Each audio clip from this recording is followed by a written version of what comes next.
This special financing and a generous extra discount. I had nothing but a wonderful experience with International Diamond Center. Really looked out for me and my family. First from Sports Lab, Sports Lab Overtime. This week in Gator Sports with Jeremy St. Louis, Sports Scene, and Jeff and Pat on Tailgate. Now it's time to bring it all together. This is This Week in Gator Sports. Your extra coverage and insider look at everything in Gator Nation.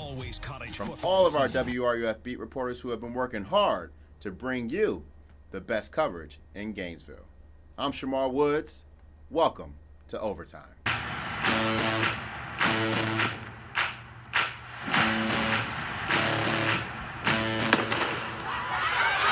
has defeated two different number one ranked teams in the same season.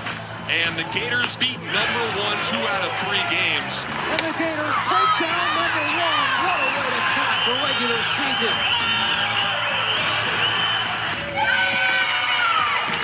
Okay, let's do this. Let's get this thing underway. Here come the Gators. All right, listen to me, man. This game is meant to be played a certain way, okay? I played the game, and I played the game for the guys that I played it with. My guys! Everybody got it? Yes, sir. And I want you to play it the same way. Some things are worth fighting for. And the men in this room are worth fighting for, man. You got me? The work that you put in, the relationships you have.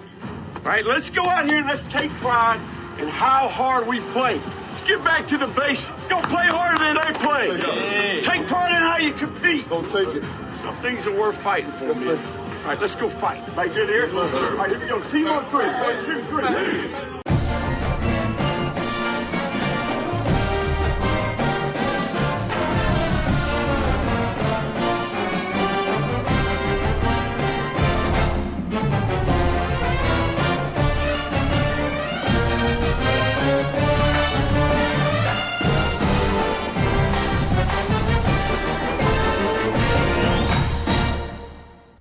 We're opening up here on TWIGS Overtime, and we are joined by our Gators football beat team, Nick Abreu and Tori Kitchens. What a week, guys. Yeah. What a win this week, Saturday, against Texas. Let's kick it off. Nick, let's start with you. What were your biggest takeaways from Saturday's win?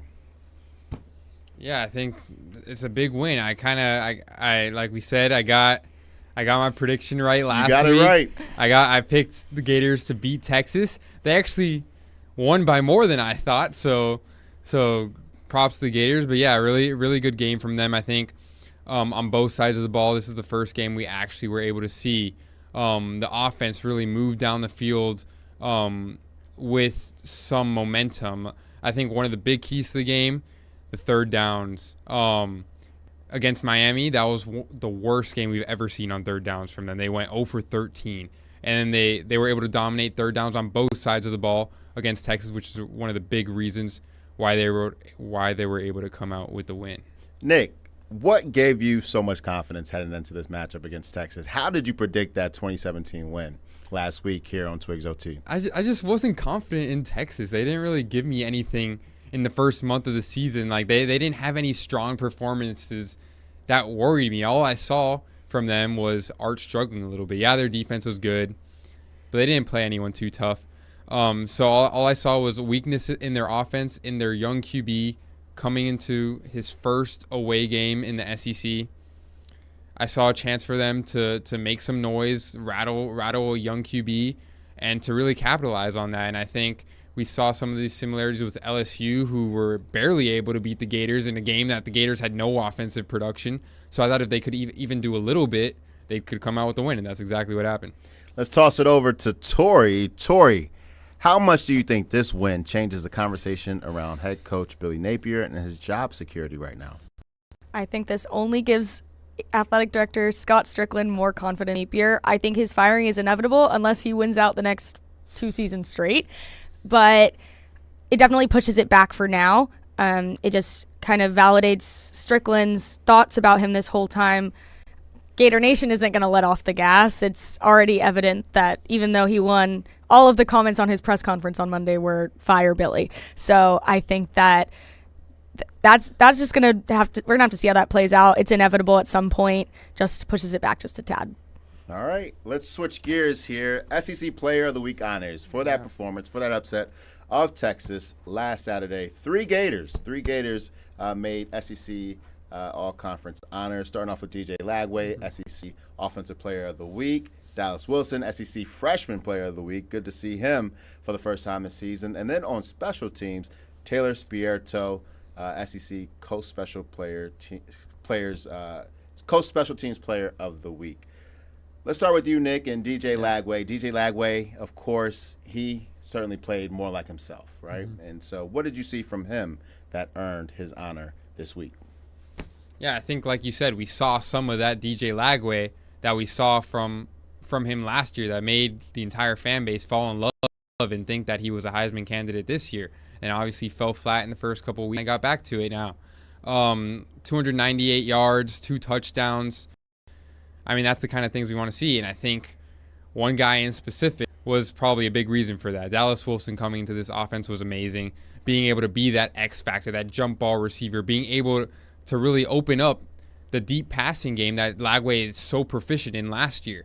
That was something that was kind of missing from the offense entirely over the first month of the season. So having that 55-yard touchdown in the second half, and also I think something that was a little under the radar, Jaden Ball being able to get that run game going with 27 carries, I think was really important for DJ Lagway's intermediate passing, which is something that we talked about as lacking over the past few weeks. So I think being able to give Ball 27 carries and see success over 100 yards rushing for him and that touchdown in the first quarter, I think that was really able to open up those guys in the middle like Vernell Brown, like J. Michael Sturdivant, to have some of those slant routes get open and for DJ Lagway to get more comfortable in those intermediate routes and not have to rely so much on those 1-2 yards even behind the line of scrimmage dump offs that really weren't working in the first half of the year.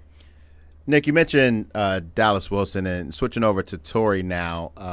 Want to switch over gears, and Torrey had a story that ran Tuesday on Dallas Wilson and his record-breaking debut in the SEC this week. Of course, sat out the first 4 games, had the lower body injury.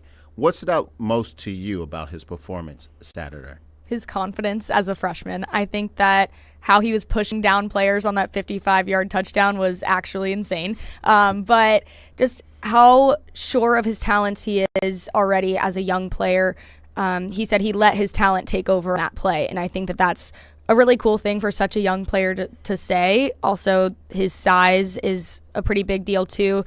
Lagway and Billy Napier both called him a specimen and a creature when referring to him on the field. So I think that it's only going to get better from here, and this is just the start for Dallas Wilson, and it's going to be a really fun watch the next little while. Without question. Sticking with the ball with you, Torrey. Let's switch gears to Taylor Spierto, SEC Coast Special Teams Player of the Week. His story's a fun one. Former walk-on, now scholarship player, and now Coast Special Teams Player of the Week. What did you make of that black punt play? I think that was probably one of, if not the biggest plays of the entire game. It got the crowd right back into it. It was super exciting. I remember just my jaw was on the floor. It was just really cool to watch. I think that it also motivated the special teams and defense even more than they already were. They were super pumped up after it, and it just was able to help contribute to the offense and their success as well. Nick, we talk about culture, right?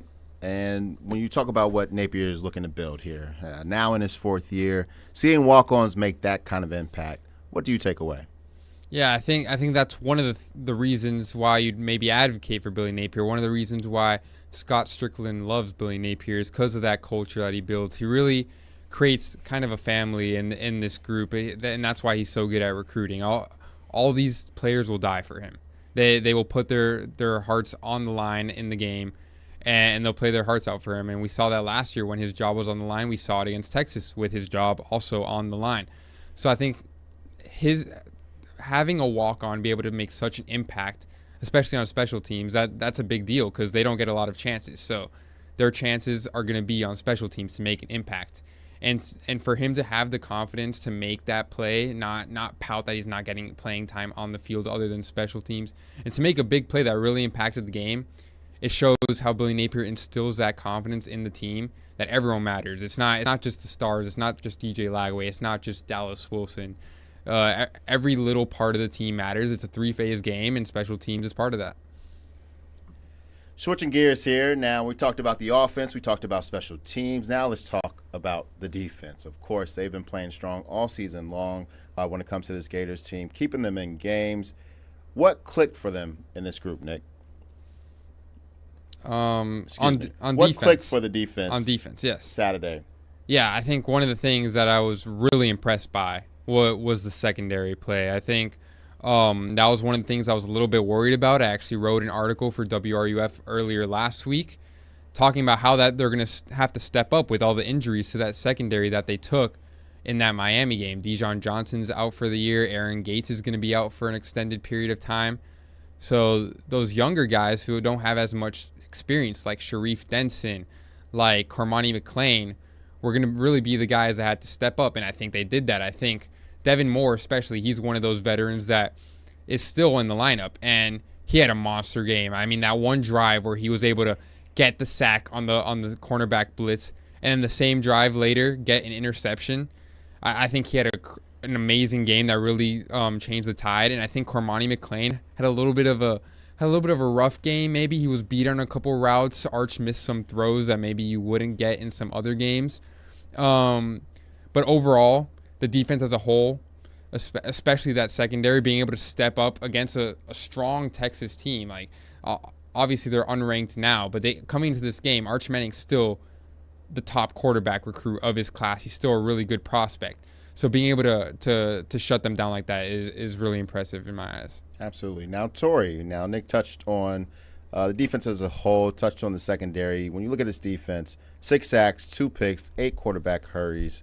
What changed schematically or mentally this week? I think that more than anything, it was mental. They knew that their coach, his spot in this program was on the line. Their pride was on the line than anything. They were 1-3. There's not much else could have gone wrong before the Texas game for them. So I think just that change in mentality really motivated them to say, okay, we've got to put a stop now. We got to stop it early. And they did just that. And I think that it can only get better from here.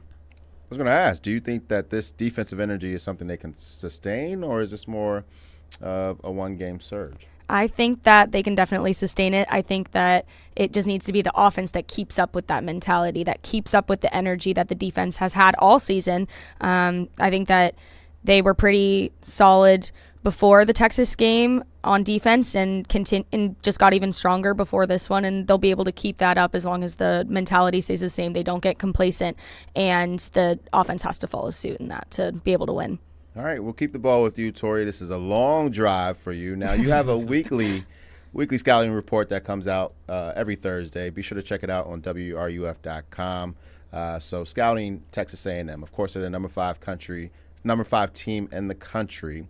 The Aggies ran for nearly 300 yards last week. How does Florida's defense match up against that ground game? I'm confident in it. I think that the biggest thing that they're going to have to do is get the tackles behind the line of scrimmage, tackles for loss. They had 7 last week against Texas, and that's definitely something that they're going to have to continue to do if they want to force 3-and-outs, allow their offense to get back on the field. And they have a really good run game over in College Station, and I think that being in their home stadium as well is definitely going to help them, and the defense is going to have to adjust to not being in the swamp to be able to make the stop. Now, Nick, Florida's only allowed 607 rushing yards all year. How big of a test will this be for that front 7? Yeah, I think it's going to be a huge test. I think this is kind of where we really see where this defense lies. I think it's clear they're one of the top defenses in the country, but they've struggled against teams with dual threat quarterbacks this season. You saw Byron Brown of USF. He came into the swamp and dismantled the Gators, and that was kind of really the wake-up call for them this year. He had around 80 rushing yards and almost 20 rushes in that game. And he's able to kind of create these methodical drives that waste clock and really demoralize a team, especially in a close game like it was against USF. And then, like we saw against Texas, Arch Manning, really where he did a lot of his damage was on the ground. He was able to rush for 40 yards against the Gators and extend some drives that way. So Marcel Reed is kind of one of those quarterbacks that can do that to you, especially with that 2-headed monster at running back that they have. The Gators are really going to have to find a way not just to stop those running backs at the line of scrimmage, but to find a way to stay on top of them and manage Marcel Reed from extending plays in the pocket and maybe making some work with his legs. So we'll see what the Gators can do, and it's going to be a good test to see how good they are and how adaptable they can be. Nick, keep the ball with you. Yep. When you look at this Texas A&M defense, boy, it's a strong one. 18 sacks this season compared to Florida's 9. How critical will pass protection be for DJ Lagway this weekend? Yeah, I think the offensive line is probably going to be one of the marquee matchups of this game. On the other side, Texas A&M has Cassius Howell, insane defensive end. He's really one of those game breakers that you hate to see on the other side of the line. He has 7 sacks, leads the SEC in sacks this year so far. He had 3 in their last game against Mississippi State. So he's going to be one that you really want to limit. It's kind of similar to what we saw against Miami with Ruben Bain. Ruben Bain is a game breaker that really was able to put pressure on Lagway the whole game, kind of tore apart that offensive line, made them look a little bit childish. So hopefully if they've learned anything from that Miami game, it's how to stop one of those game breakers, and they're going to have to do that on Saturday against Texas A&M and Cassius Howell. Tori, how about you? What's one matchup you're watching most closely in this game Saturday? I want to see how the Texas A&M secondary does with Dallas Wilson. He is a strong runner down the field. Obviously pushed down those players against Texas, and I think that will also be interesting to see how he does against a new squad and away from his home stadium as well. All right, prediction time. All right. Prediction time. Now, Nick, we'll start with you. Of course, you were right last week with your 20-17 prediction that the Gators are going to win. Score a little bit different there. So let's get your prediction first for Saturday's game. Who wins and what kind of game are we in for in College Station? Yeah, this is a tough one for me to predict. I've been kind of back and forth for a long time because major storyline. I wrote about this recently on WRUF. DJ Lagway is going home. This is a big game for him. He's kind of he went to high school 60 miles away from College Station. So it's one of those games where he's going to have all his family, his friends there. He's playing a lot of players that he played against in high school. So it's a big game for him. But I think it's going to be tough to stop Texas A&M. That offense is explosive. They actually they're 6th in the country in yards per completion. So they get the ball downfield. Their receivers, Casey Concepcion, he's a dog. That's how I can describe him. So Marcel Reed getting the ball downfield with that rushing attack. It's going to be hard to stop. I don't think it'll be a blowout. I think the Gators will have a shot in this game.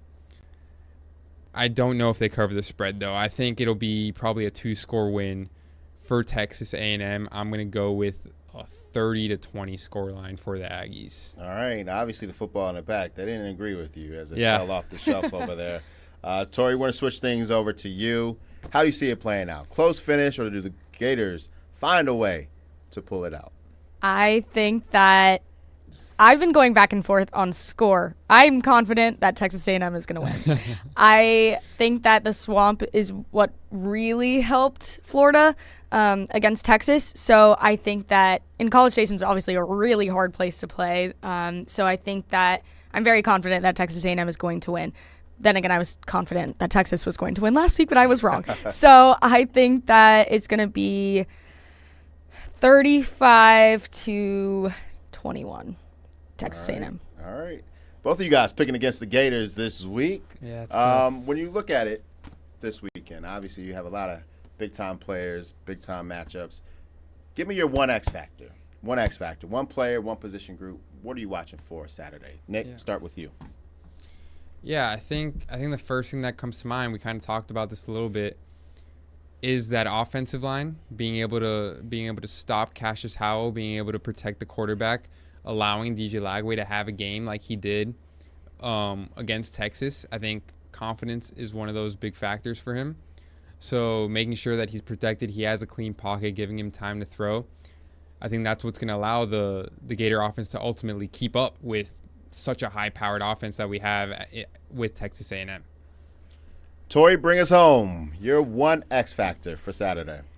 Defensive line, Tyreek Sapp. Trenches. He's going to need to he's going to need to pull out all the stops. He had 6 tackles against Texas. He's going to need to do the same thing for the Gators against Texas A&M. This was really his breakout game against Texas so far this season, and he's going to need to keep that momentum going if he and his defense have any chance of making a stop to the A&M offense. All right, we'll see if your predictions are right. Of course, those were our WRUF beat reporters on the football beat. Tori Kitchens, Nick Abreu, thank you so much for coming on to TWIGS Overtime to share your perspective. Be sure to check out all their work on WRUF.com. They'll have coverage leading up to Saturday's game against Texas A&M, as well as post-game coverage, and then coverage throughout the week. Tori, Nick, thank you. The Gators traditional today, the orange helmet with the blue Gator script, blue jerseys with the white letters and numbers, the white pants trimmed in the orange and blue. Here in front of a sold-out crowd. 15th straight sellout.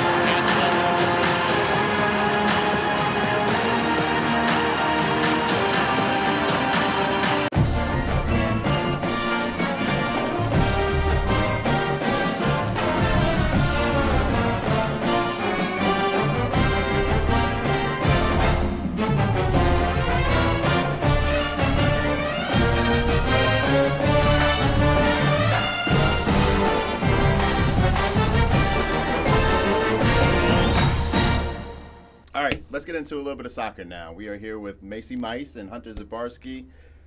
We're talking after the Texas matchup, ahead of a big one against Mississippi State as well. Macy, of course, covered the game for WRUF.com.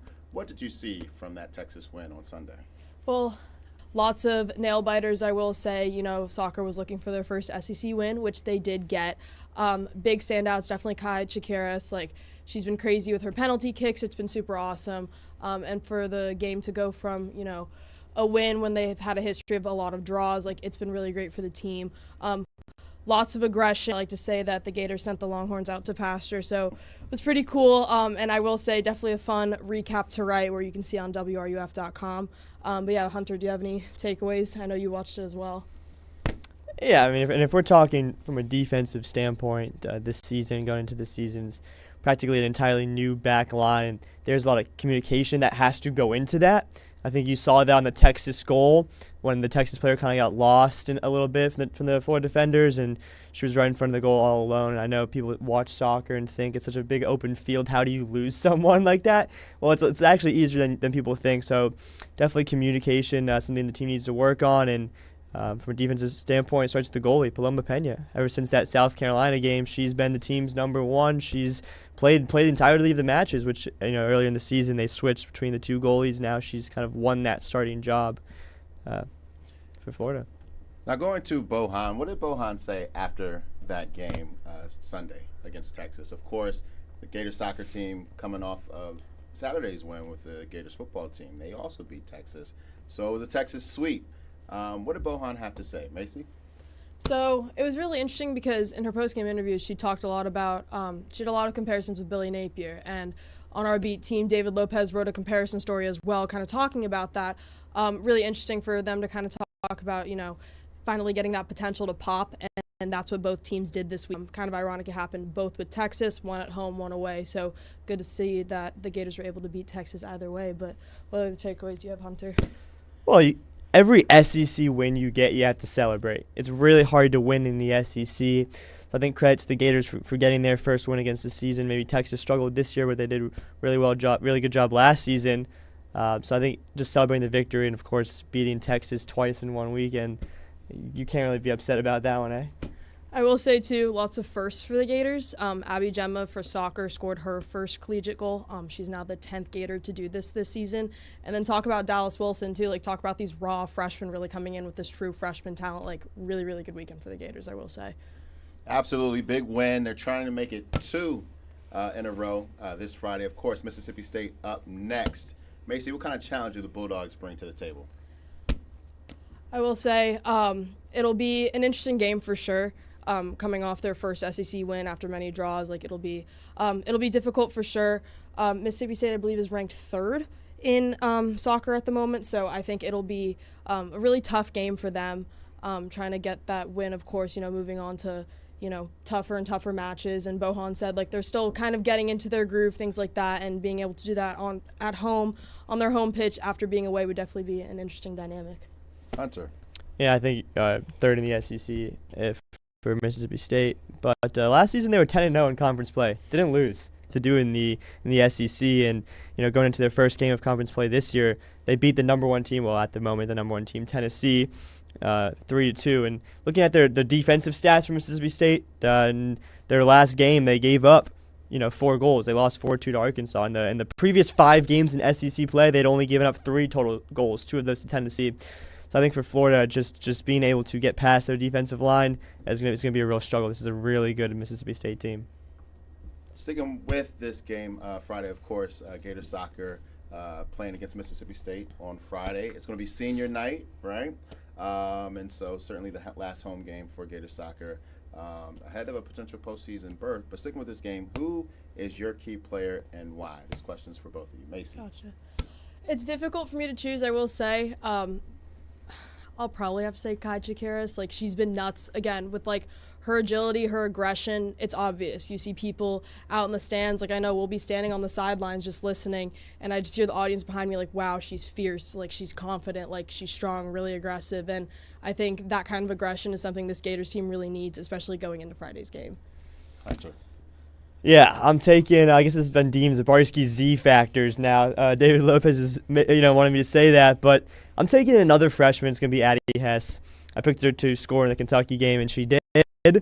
So it ain't broke. I'm going to go with her again, and that's something my recap or my feature story going on the website today was all about the freshmen and the impact they've had. So what does that mean? That means recruiting.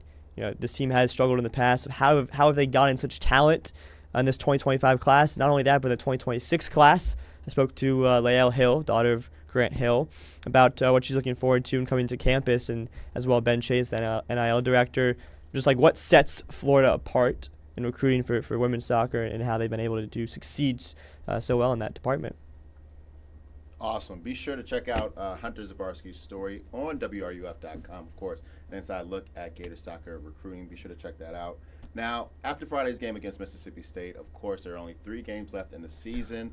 As it currently stands right now, Gator soccer is right on the edge of a postseason berth, right at that number 12 seed in the SEC Conference. What needs to happen moving forward after Friday's game for the next 3 games for them to make an SEC tournament appearance? Macy. And I think Bohan talked about this a lot in her post-game press conferences and just interviews and things like that. She talks about, again, the aggression and connecting. A lot of times they'll have opportunities, they'll have chances, and they don't necessarily get the opportunity to either to them, or they don't have the aggression to do so. I also think it's really interesting, too. Hunter, I know you asked a question once about the new formation she's been having. I think that's played a big role in these past few games recently. What insight do you have on that? Well, she told me, wouldn't you like to know? So she didn't give me any insight.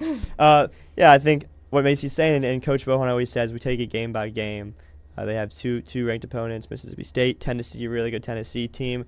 So I think the key for them, you can't really ask this Florida team to go into Knoxville and blow Tennessee out of the water. I think the key for them is the LSU and Ole Miss games that they should be winning. If you win those games, you're more than likely in. All right, you've heard from Macy Mice and Hunter Zabarski, and thank you guys so much for coming on to TWIGS Overtime to talk a little bit about Gator sports. Be sure to check out all their coverage on WRUF.com. They're covering the beat inside and out, and we'll have coverage throughout the season. So make sure you check it out on WRUF.com. Macy, Hunter, thank you. Yeah, pleasure. Thank you. Gators have 2 first downs on the opening drive. Brown motions. Jet sweep, got room to run, turns around the left edge, 40 to the far sideline, shoved out of bounds, deep into the Texas bench at the 36. First down, Gators.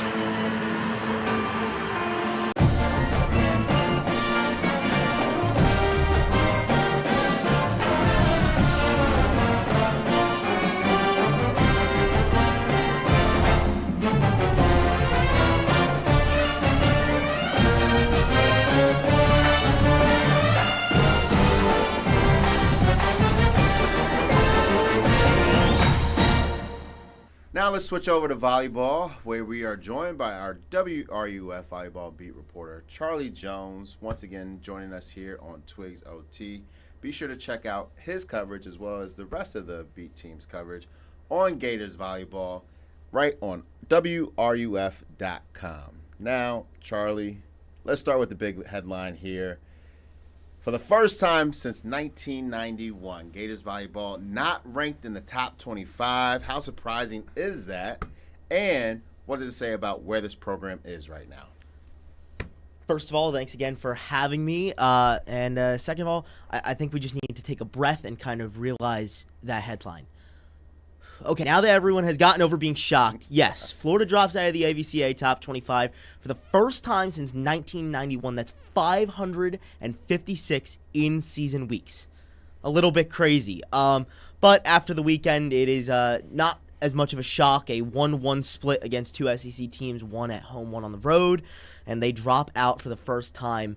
There is a path back, so don't hit the panic button just yet. You got to stick around and wait it out with this team, but a tough weekend, no doubt, for Ryan Tyson. Now, take us through the progression here. How do we get here?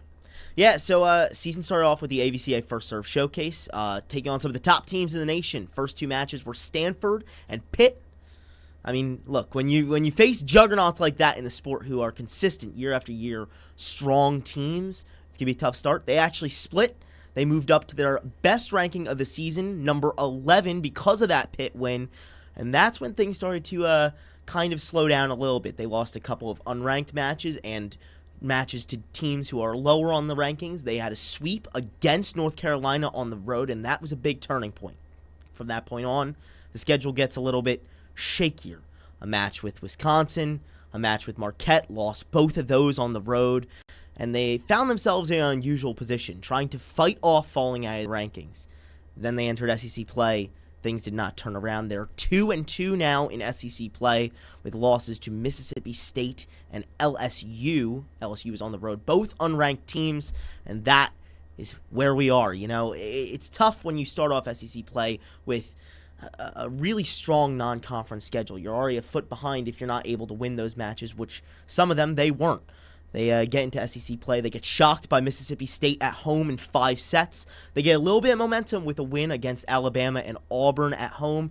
But then it all came crashing down against LSU in Baton Rouge on Sunday.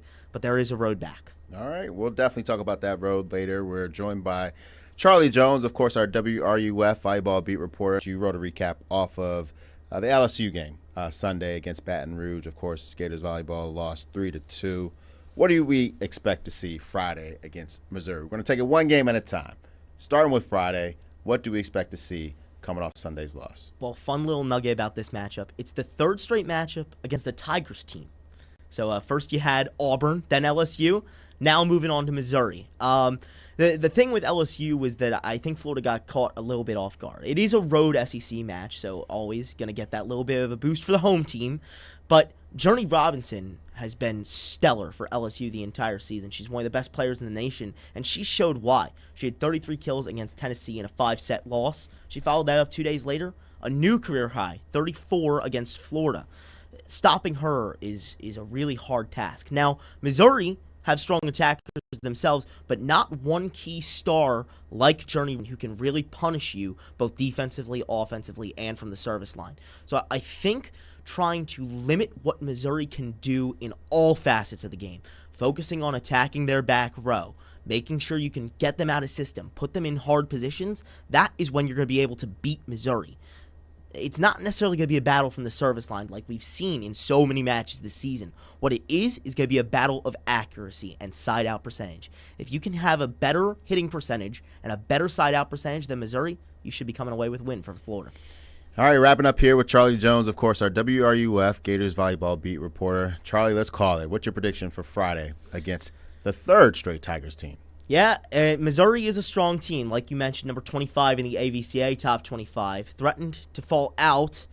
I think this could be the key that Ryan Tice's squad needs. It would put them back at 8-6, 2 games away from that 500 mark, and that is a really nice stepping stone. I think that there's a new intensity and fire with this team, like we saw when they lost to Mississippi State, right? Normally the team will stay out and stretch. They'll try and meet with some fans. Ryan Tice said, no, we're heading straight to the locker room right after the 5-set loss. And what happened after that? 2 straight wins. I think a new fire for this Florida team will help them to a 3-2 victory over the Missouri Tigers. You can't take the Missouri Tigers lightly. They are a ranked team, and they are strong. But I think that this win could get them back on track, and this new intensity that Coach Tights' squad will show will lift them to another victory. Of course, that was Charlie Jones. I'll take the ball back from you. Great segment. And, of course, be sure to check out all of the coverage from not only Charlie Jones, but also Julianis Ramos and Tori Kitchens on the Gators volleyball beat. You guys have been doing great work all season long. Looking forward to more of your coverage. And, hey, we'll see if the Gators volleyball team can get back on track Friday against Missouri. Charlie, thank you so much for joining us. Thanks again for having me. Opening drive for the Gators so far in 12th place, 79 yards. Lagway now comes set in the shotgun. Handed off the ball. Made a man miss the backfield. Cuts, runs to the pylon. Touchdown, Gators! Made a man miss, then got the first down, and then started heading for real estate.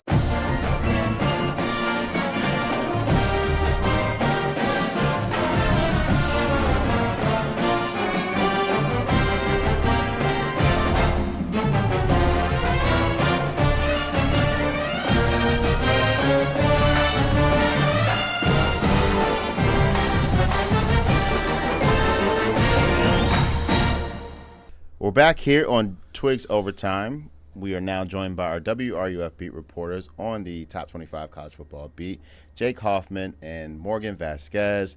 Guys, thank you so much for being here. Jake, I'm going to start with you. The latest AP poll is out.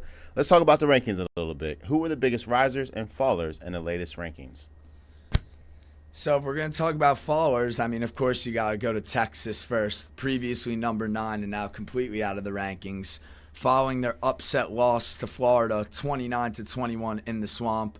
The Gators already have 3 losses, Billy Napier and DJ Lagway, great bounce-back game. And coming into the season, Texas was the number 1 team. I don't think anyone expected Arch Manning and Sarkisian to be completely out of the rankings heading into Week 7. But now Texas has 2 losses, and they don't have much room for error. Also, Alabama and Missouri had a great game last week. Alabama jumped up 2 spots to number 8 following their 30-16 victory over Vanderbilt. And Vanderbilt dropped 4 spots to number 20. So both teams still remain in the rankings, but after Alabama lost their opening game to FSU, they've definitely been able to bounce back. Quarterback Ty Simpson has been looking sensational. And if he keeps playing like that, then Alabama's going to do what Alabama always does, which is make the playoffs. So, Morgan, how about you? Biggest risers, biggest fallers in this week's rankings? I mean, I hate to talk too much about Texas, but, I mean, their fall was just remarkable. I will say I was a little bit shocked to see that Florida got no votes in the AP poll. Did I think that we were going to get ranked off of 1 loss against a shaky-looking Texas team? No. But to not even get 1 vote, that was surprising to see. Yeah, that's all I got for the AP poll today. Yeah, tying into the 3 ranked teams. When you look at the AP polls, you look at Miami, of course. They are now ranked number 2, and then you look down the bottom of the top 25. South Florida and Florida State rounding out the top 25. Your thoughts there? I mean, Florida State, they came into the season with pretty much no expectations. And they blew everything out of the water with their upset win over Alabama to start off the season. So I think they're ranked being number 25 now. It's going to be tough for them to rise again because they don't play another ranked team. They play SMU, Stanford, and that's pretty much all they got, except Clemson. I think that might be the only team that'll pose a challenge for FSU going forward. Not too much because Dabo Swinney's teams looked a little weak. Cade Klubnik has fallen out of the Heisman conversation entirely. But I don't think that they'll lose another game. They'll probably go 9-3 after they come to the Swamp and lose to the Gators. All right, prediction time, guys. Predictions for this week. Obviously, we have some top 25 games happening this weekend, taking place. Who wants to start off predictions? We're going to start with Indiana, Oregon. Morgan, Jake, who wants the first pick here? I mean, I got the ball, but take it.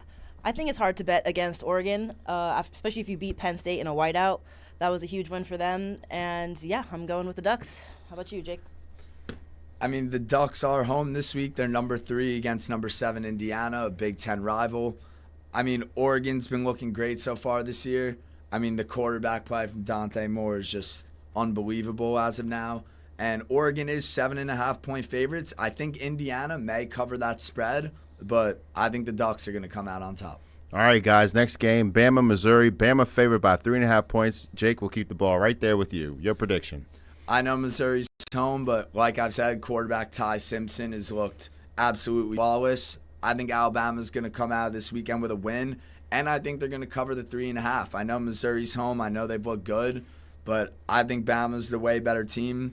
Bama rises in big moments when they need to. I think the Crimson Tide are going to come home with a win. All right, Morgan. Yeah, I'm not going to disagree with that take. Bama has been looking much stronger since they opened their season poorly, and I think they're going to keep rising. All right, moving on to the next game in the SEC, Georgia at Auburn. The Bulldogs, 3.5-point favorites at Auburn. Morgan, your pick. I mean, Auburn is unranked. Georgia is, what'd you say, number 6? I'm going to go with the Bulldogs. I hate to root for the Bulldogs, but they looked really strong against Alabama. Even they took the L, but it was a close game. So I'm going with the Bulldogs. All right, Jake. I'm going to take the other side here. Auburn's at home. They're 3.5-point underdogs. I think they're going to come out with the upset win. I mean, Georgia's had a great season. Of course, 2 notorious SEC programs going at it. It's going to be a classic game. Fans are going to enjoy it. I think it's going to be a close one. But I think Auburn really needs this win to kind of save their season. They've lost to Oklahoma. They don't have much margin for error. If they lose this one, I think their season could be done. Their backs are against the wall. I think Auburn's going to pull off the upset win. All right, Jake picking against Morgan over here. We'll see what happens. Last one, guys, the Red River rivalry, Oklahoma at Texas. Oklahoma favored by 1.5 points. Jake, who you got? Similar to what I said about Auburn. I mean, I like Texas this week. Last week, their offensive line played against the Gators D-line that was one of the worst ranked in the country, and the Gators had 6 sacks. They had a bunch of pressures. Texas didn't look good. But, I mean, they got a great coaching staff over there. Arch Manning, while he's a third-year quarterback, he was on the bench for 2 years. He got to see everything. He knows what a big moment looks like. And, I mean, if Texas loses this game, they're going to be done. Going from number 1 in the AP poll to, by week 7, almost having no chance to make the playoff would be shocking. And I just don't see that happening. I think Texas is going to pull this one off. All right, Morgan. Take us home. All right, I'm going to bet against Jake on this one again. I normally love to root for an underdog, but Texas is not. They look so shaky. Arch is crumbling under the pressure. I hate to say it. Oklahoma's going to take this one at home or away. All right. Well, we'll see what happens. We'll see. And, of course, be joined by our WRUF Top 25 AP college football reporters. Morgan and Jake, thank you so much for coming on Twigs Overtime. Be sure to check out all their coverage on WRUF.com. We'll have the latest poll rankings for you on Monday morning on WRUF.com. Jake, Morgan, thank you. Thank you. Thank you. Ball motions on the backfield, now trips left. We're going to take a shot here, Lagway.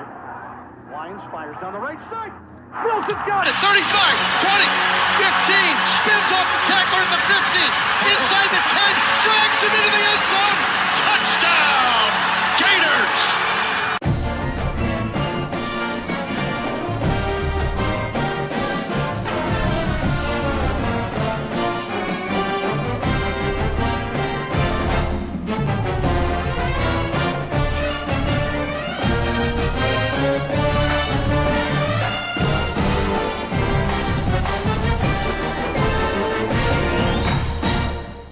All right, now let's switch gears. We have our NFL beat reporters on WRUF.com, Riley Orts and Dalton Salines here to break down the Week 5 power rankings, as well as talk some fantasy and our Week 6 predictions. Dalton, let's start with you. Of course, you wrote the story this week on the Week 5 power rankings. Which Florida made the biggest move this week? So yeah, moving up the rankings is the Jacksonville Jaguars. They've now reached 4-1, defeated the Kansas City Chiefs on Monday night. They moved up 7 spots all the way up to my number 6 team in the power rankings. They are on fire right now. Devin Lloyd, a guy I talked about last week, had the pick 6. It was awesome to see that, but they're moving up in my power rankings. Now, on the flip side of that, we have the Miami Dolphins. They dropped 3 spots down to 28 after yet another loss, this time to the Carolina Panthers. They have been spiraling out of control, and I don't know if the end's in sight for that fall. Now for our fantasy football listeners, Riley, who's the player you think you can confidently throw into your lineup for Week 6?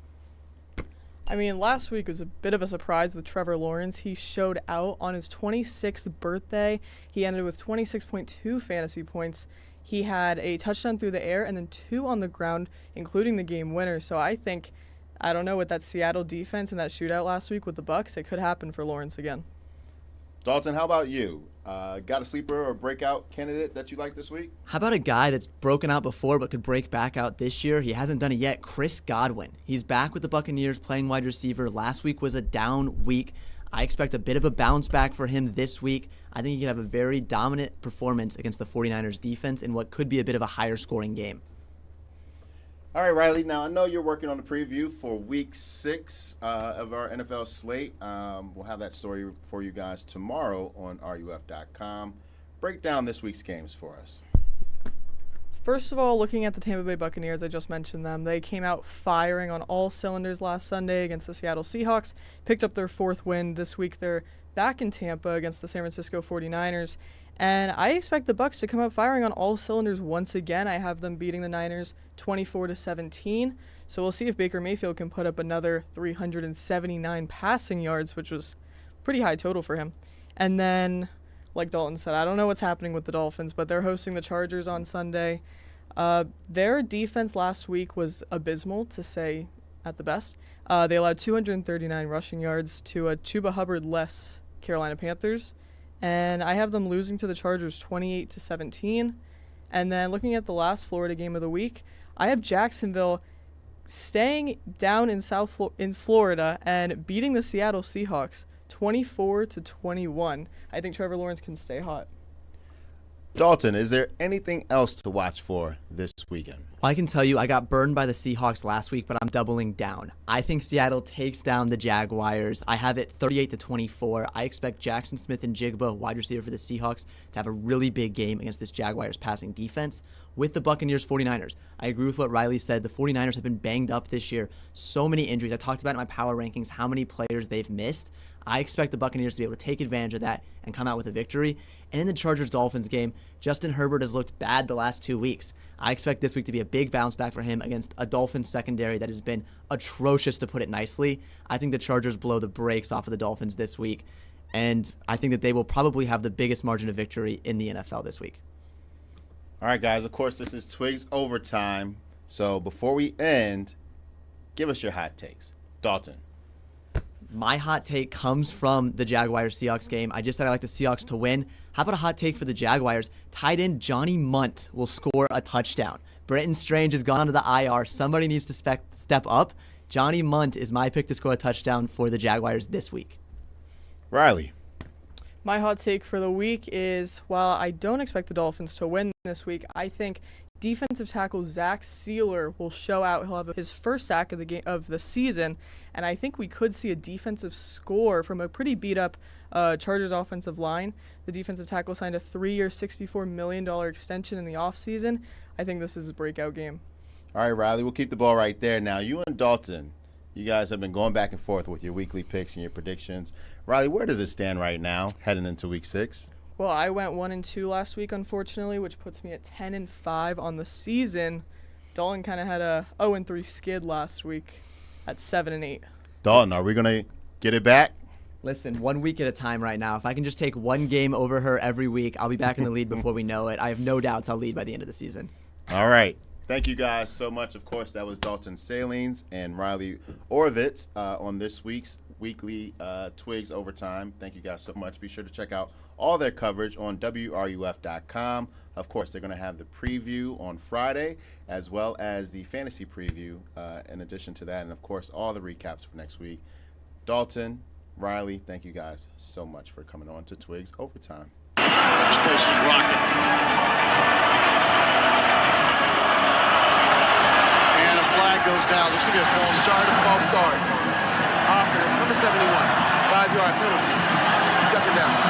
crowd.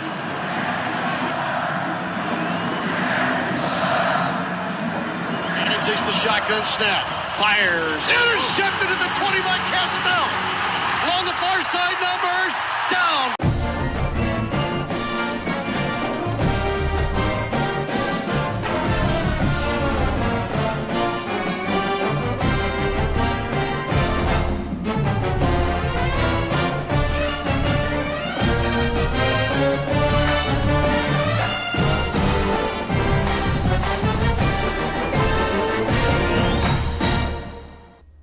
Joined here by Jesse Bratman, of course, our WRUF men's basketball beat reporter. He'll have coverage for you all season long, also in the preseason, as he's been out at men's basketball availability over the past couple of weeks. Now, Jesse, let's talk rankings. Of course, ESPN has Florida coming in at number 2 in their preseason poll, right behind Purdue and ahead of Houston, UConn, and St. John's.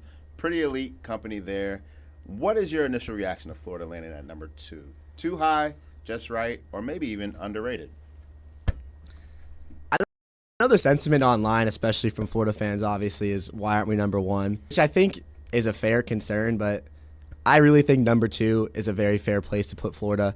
We lost Walter Clayton Jr., Elijah Martin, and Will Richard, our 3 leaders, our 3 best scorers, and that takes a toll on a team. To be number 2 after losing those 3 players is amazing, and I think Purdue, they have Braden Smith on that roster, who is probably going to be the Naismith Player of the Year, maybe Debanza from BYU, but Braden Smith is the best point guard in the nation. Trey Croft-McGren is one of the best big men in the nation, and Fletcher Lawyer is one of the best small forwards in the nation. And when they all have 3+ years of experience playing together and on Purdue, that's the best trio in college basketball, I would say. I'm not shocked that Purdue is number 1. They're the favorites to win the national championship this year. But do I think Florida compares very well with Purdue? Yes. If I think we have a chance to beat them if we ever play them in the tournament, yes. But this ranking right now, I really don't see any issue with Florida being 2. And honestly, I think it's probably good for the Gators. Give them a little something, motivation. Give them something to look forward to. Coming off of a national championship and then being the number 1 preseason ranked team, I can only see problems with, being complacent, a little cocky. So I think that, a little punch in the mouth isn't that bad, and being number 2, is that really a punch in the mouth? So I think the ranking is very fair. We'll keep it right there, Jesse. Okay. We'll keep the ball right there. When you look at Purdue sitting at number 1, you mentioned sort of what they bring to the table this year. What separates Purdue from Florida right now? I just think their experience and their camaraderie together. Florida has an entirely new backcourt. Purdue doesn't. They have Trey Galvin and Braden Smith returning. Fletcher Lawyer also, he's kind of a 3, but plays very well with the guards. So I just think the consistency is there for Purdue, something you really don't see in this era of college basketball with the transfer portal, with NIL. Florida has that with its backcourt. I think Florida has a better backcourt, but overall what I think separates Purdue and Matt Painter is their consistency, their teamwork. They have a script. They know what it feels like to be punched in the mouth, obviously. They don't have the best history in the NCAA tournament, losing to Fairleigh Dickinson a couple of years ago as a 16 seed, or as a 1 when they were a 1 seed. So I think this team is the most talented team in the nation just because of their teamwork. They know each other, they know it works, and they're so talented. Houston, UConn, St. John's, Louisville. Among those teams, who poses the biggest challenge for Florida this season? I think the biggest challenge for Florida has got to be St. John's. I think they have the best transfer roster that we've seen. Ian Jackson coming from North Carolina as a 5-star recruit, and then you have Zuby Ejiofor returning, who's one of the most dominant big men in the nation. R.J. Lewis left, but they struck gold with all the transfer talent that they have.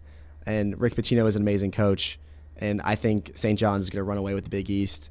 I think they have 10 players that can legitimately give great minutes, and they're long, they're athletic, and I think St. John's could be the number 1 team in the nation very soon during this season, especially under Pitino. So if they go head-to-head with Florida, just the sheer amount of guard depth that St. John's has, I think they go toe-to-toe with Florida. I would not be surprised if St. John's were to win that game. That being said, their Big East companion, UConn, I'm really not that high on this year. I think number 4 is very generous for UConn. They got Silas Demery from Georgia, another SEC foe that gave Florida, a hard time, but they lost a lot of talent, especially when they went back-to-back a couple of years ago.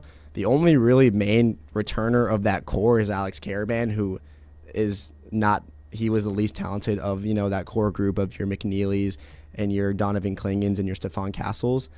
They have Terrace Reed returning, but I think number 4 for UConn, yes, Dan Hurley is one of the best coaches in the nation, but I think St. John's is going to run away with the Big East. I think they'll beat them home and away. And I'm just really not that high on UConn, and that number 4 ranking to me seems very generous. Keeping the ball right there once again. Keeping the ball in your hands, Jesse. You're taking us home. I got to spin it. Taking us home. When you look, moving on to the schedule now, when you look at one key matchup, especially early on in the 2025-2026 schedule for Florida, what's one matchup that you can't wait to watch?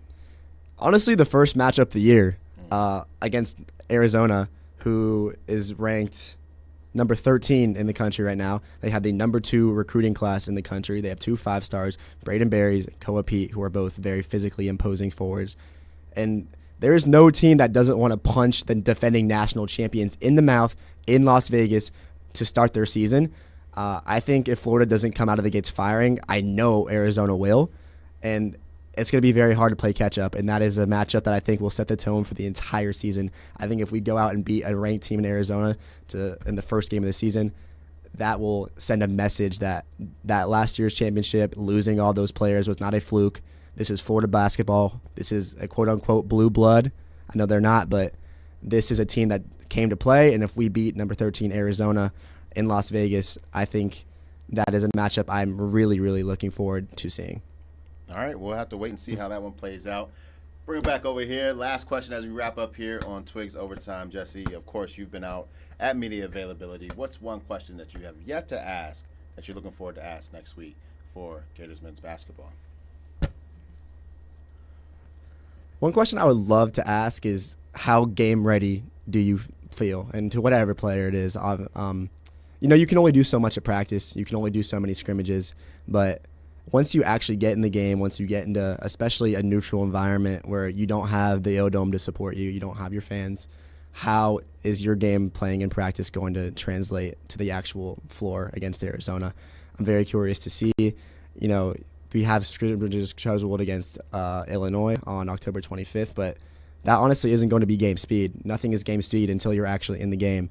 And the Gators have had history of getting punched in the mouth. We saw it last year against Georgia, a team that we should have beaten by 10. We trailed the entire game, and we lost that game because we came out slow. And I just know that, especially the returning front court, they know how detrimental starting slow can be, even against South Carolina last year, one of the worst teams in the SEC. We won by a Will Richard buzzer beater because we started out slow. And so that's definitely going to be a message by Todd Golden to his players, and that's definitely a question I would ask is, how do we not slouch slow against Arizona? How do we stay game ready? Well, we know who's always game ready. That's Jesse Bratman, and you've heard from him here on WRUF Twigs Overtime. Jesse, thank you for joining us. We'll be sure to check out all your coverage on WRUF.com before the season, during the season, and also after the season as well. Jesse, again, thank you. Let me just say this here. How about my guys?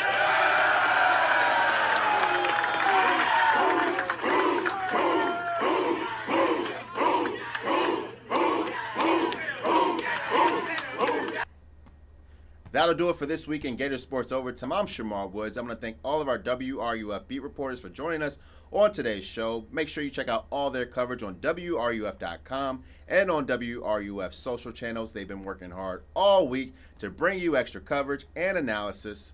Up next, Gator Talk with Billy Napier as he sits down with the voice of the Gators, Sean Kelly. He'll get you set and ready to go for Saturday's kickoff against Texas A&M. Stick around. Kickoff prep starts now.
And then obviously the fumble, the tip pass interception, the 2 takeaways there. We did have a few miscues that caused us to kick a field goal in the red zone there early. Really, if you think about it, I think we had a chance to really have control of the game and dominate the game, to be quite honest, watching the tape. Coach, statistically, you did dominate the game. Every meaningful statistic from last Saturday favored the Gators, and the line of scrimmage was dominated by the Gators. And sometimes I can look at all the sparkly things, which I ought to do every once in a while. The bottom line is win the line of scrimmage, isn't it? And what went into that for you last week?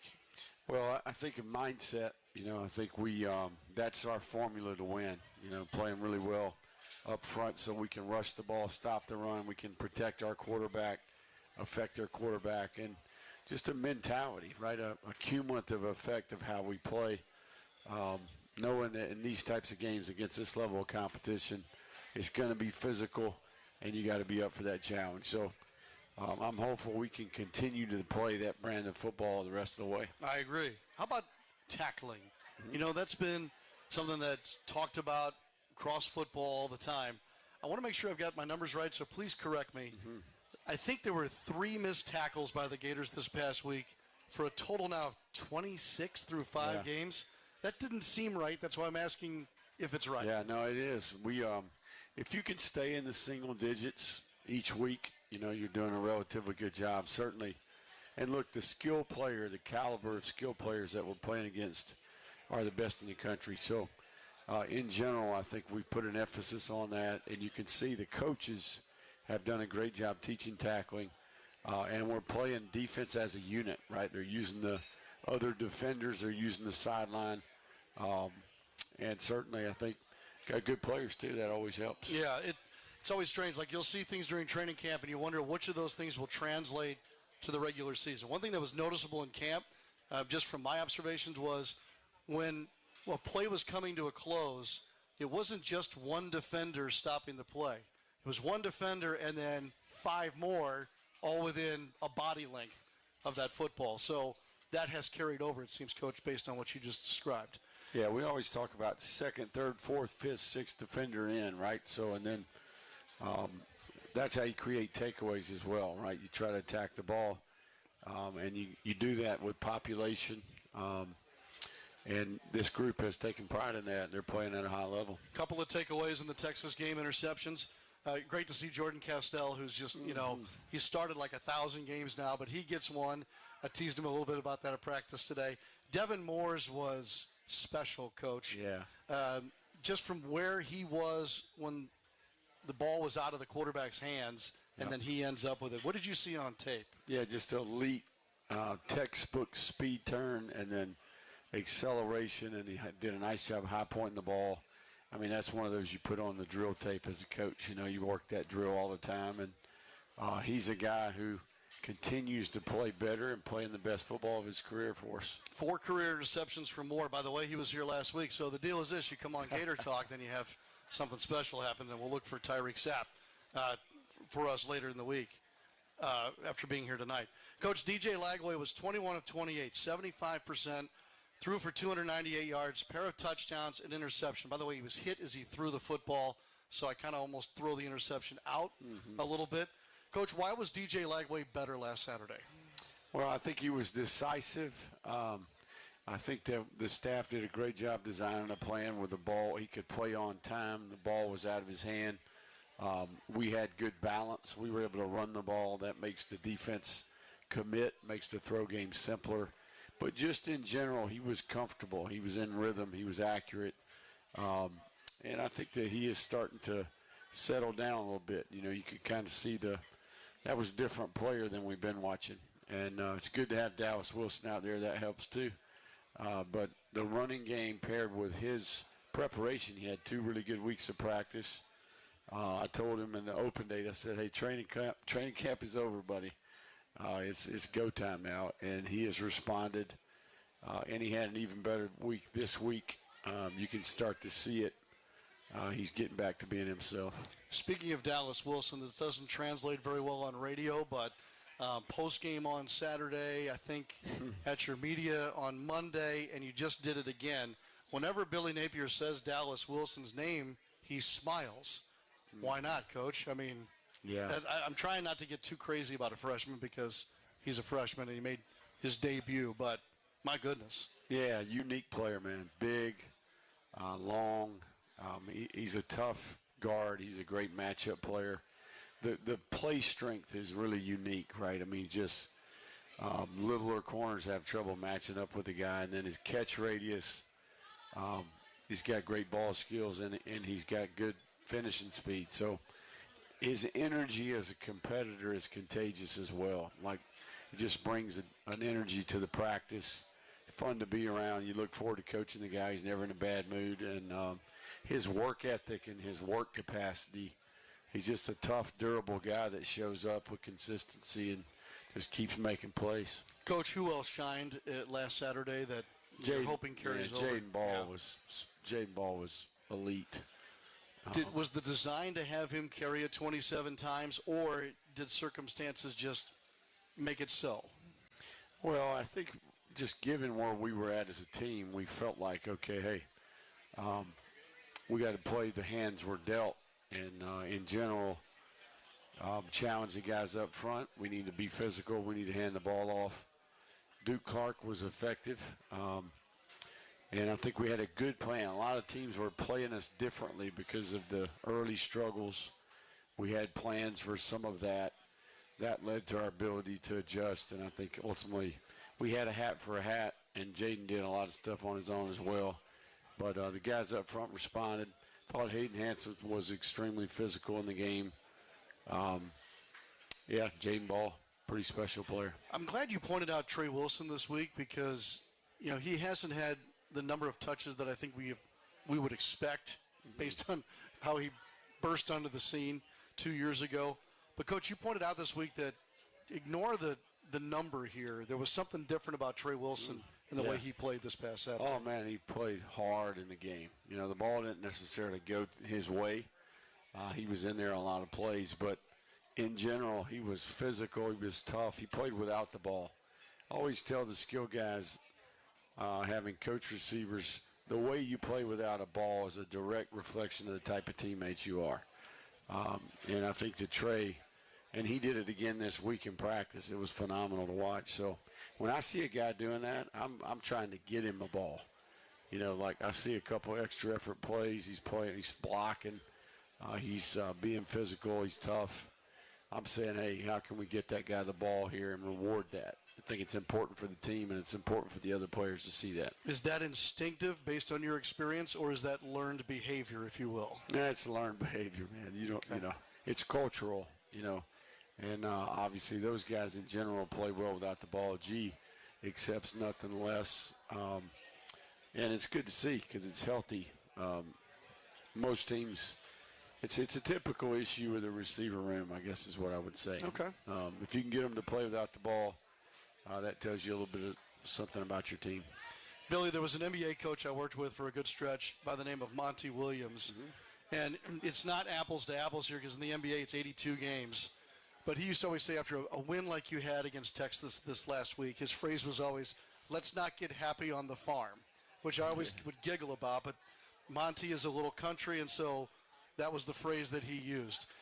Coach, I don't know if happy on the farm applies here, but there's something to be felt in a good way about a win like that. But yet there's also we got a lot of work still to go. Well, how did you balance it with the team this week? Well, first thing, I think you make them aware of it. I think you got to educate them about human nature. Basically I said, hey, let's use this as a multiplier, not as a distraction. And try to create some momentum for ourselves, for you as an individual player, for our team. And then quickly you have to get them to reset, and you play a very formidable opponent on the road. They know this team. They have respect for the team. And then you get to the tape, and you show them quickly and early in the week, look, this is what we're preparing for. And I think that they look forward to that challenge. So I always say you got to get up on Sunday and wash all that off, and whether it's good or bad, You know, I think these guys have learned how to, you know, eliminate the negative. I think it's another set of challenges when you got to eliminate the positive. No doubt. We're going to take a break. We'll do audience questions here coming up. Then we're going to we're putting Texas to bed. We're moving on to Texas A&M. Sue's already got her stat sheet, so I know Parker's going to go to her first here out of the timeout. Friends, don't forget to visit your local Toyota dealers and take advantage of the great offers on Toyota trucks during Truck Month. There's no wrong way to truck, so truck like you truck in a 2025 Tundra or Tacoma. Toyota, let's go places. Billy Napier, with him a little longer. Tyreek Sapp still to come. Gator Talk rolls on from Miller's Ale House after this on the Gator Sports Network from Learfield. Gator fans, this is Coach Billy Napier. Dreamfinders Homes is the official home builder of the Florida Gators. They continue building quality new homes from Jacksonville to Orlando to Tampa. Headquartered in Florida, Dreamfinders Homes focuses on beautifully styled, quality built new homes in the most desirable areas across the state and at the best value. Visit dreamfindershomes.com for all the available inventory and great interest rate incentives. Go Gators! My husband, Steve, was diagnosed with prostate cancer. They only gave him months to live. That was years ago. Now, he's out there, under the tree. Nature photography is his thing. And apparently, so is catching poison ivy. Oof, so itchy. UF Health. Human progress has no finish line. Are you ready for some Gators football excitement, fans? Get ready to take your game day experience to the next level with Janet King Commercial Cleaning Services, the ultimate partner for a winning clean. Janet King has been a leader in the commercial cleaning industry for over 50 years, providing top-notch commercial cleaning services to businesses across Florida and beyond. Not only does Janet King provide exceptional game day cleaning, but they also offer tailored cleaning solutions for all types of businesses. For commercial cleaning services, go to janetking.com. That's JANIKING.com. This is Gator Talk, presented by Dreamfinders Homes on the Gator Sports Network from Learfield. Attention taxpayers, if you owe $5,000 or more and have missed another tax deadline, you're officially on the IRS's radar. The IRS has resumed aggressive collections. That means wage garnishments, bank levies, even seizures of your home, car, or retirement accounts. If you owe $5,000 or more and missed the deadline, you're stacking new debt on top of what you already owe. Call Priority Tax Relief now. Their experts fight back fast and are saving their clients millions in tax debt every month. I owed over $50,000. And they settled it for pennies on the dollar. These guys are as legit as they come. After speaking on my behalf with the IRS, my entire debt of $25,000 will be eliminated. Whether you've received collection letters or you're already facing liens and garnishments, call for your free consultation. There are no upfront fees. Priority Tax Relief. Let's make your taxes our priority. Call 800-908-7063. 800-908-7063. 800-908-7063. Priority Tax Relief. This is former Gator quarterback Shane Matthews, and you're listening to the home of Gator football, WRUF 98.1 FM, 850 AM, and 103.7 HD2.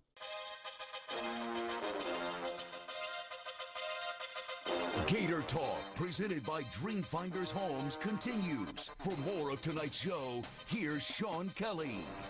Hey, does your pet bleed orange and blue just like you? Enter the Florida Credit Union Pet of the Game contest and earn wagging rights all season long. Submit a photo of your pet showing off their Gator pride, and you can win gift cards to the UF Bookstore and Gallo Car Wash, plus a VIP ticket package to the Florida State game. You'll also, of course, be eligible to win Pet of the Year honors. Enter today at flcu.org/FCUPETS. Those in attendance always have a chance to win great prizes. Make sure you've got a red ticket with you tonight. If you don't, we'll get one to you. Just raise your hand.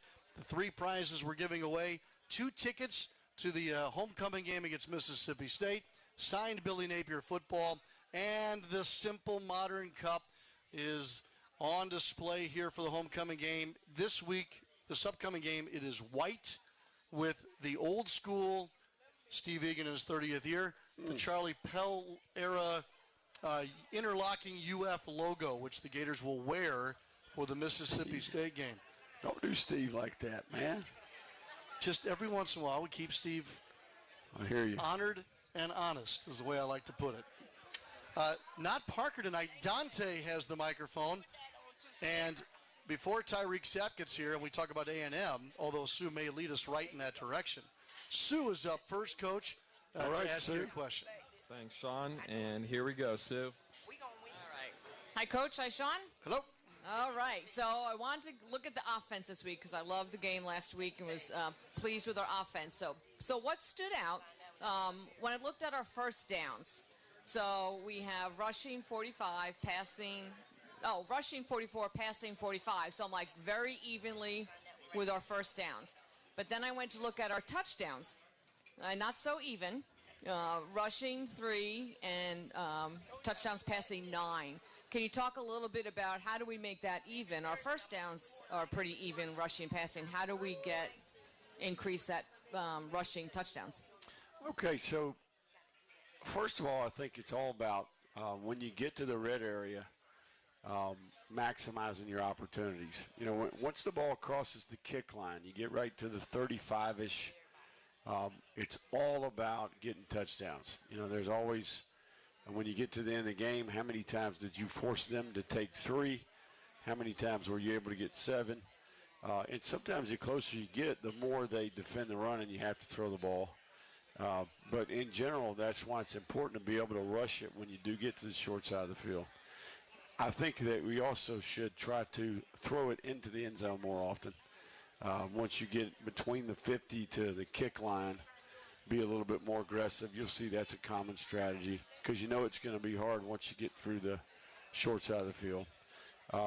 So, yeah, I think the explosive plays are coming back. You know, I think as DJ gets more comfortable and obviously the addition of the skill players are really good. So if we can continue to run it like that, I think we'll create more explosive plays in the pass game, and you'll see that number go up. So more touchdowns in the red area. We learned that lesson early in the season for sure. They all count, though, right? They do. They all count. Shane Matthews says, bore me with completions. I'm like, bore me with touchdowns. Yeah, no. Yeah, does it work? Completions will lead to touchdowns, Okay, that's for that's sure. fair. Dante, who's next? All right, we got Jose. Hi, Jose. Hi, Coach. Jose, I see you, buddy. Congratulations, Saturday. That was a great job. Thank you, Jose. My question is, I don't know too much about football, but I see sometimes they run the ball real good, and they start to do the throw it, and it sounds like it don't work. And when they need to run it, they're throwing. So for a first down, so I know what's the deal with that. I would like to know. Are you talking about on third down? Yeah. So sometimes you're thinking that we're going to pass the ball and we run the ball. That's what you're saying, right? So there's some analytics that go into that, right? So once that ball gets to past the 50 and you get into that fringe area of the field, you'll take a 2-down approach, right? So let's say that it's 3rd and 7 and 4 is a go, okay? And the defense is defending the pass, and you may call a direct run, and then if you were to get enough, you would go for it on 4th down. Does that make sense? So analytically, you're taking a 2-down approach, and then sometimes you catch them off guard and you get it first, right? And then sometimes you get enough to go for it, and then sometimes you screw it up and you come up a little short. That's when they boo you, right? That's when they boo you. So, but in general, that's called sequencing. It's a common strategy, and sometimes it catches the fans off guard, but in general, you're playing analytics based off the time left in the game, the number of possessions left in the game, and then what the score is, right? So typically, when you see that, that's typically what's going on. Okay. We got to where we wanted to say there. Yep. Yes. Yep. Go ahead, Dante. All right, we have Tara over here. Hi, Coach. You know what? I already told you. Tara's back, by the way. Tara's back. We beat Texas. Tara's back. No, Tara was not feeling good. I'm sorry, Tara wasn't feeling good. But yes, I already told you. I was mad at you. Yes. Oh. I was. Jeez, but we've kissed and made up.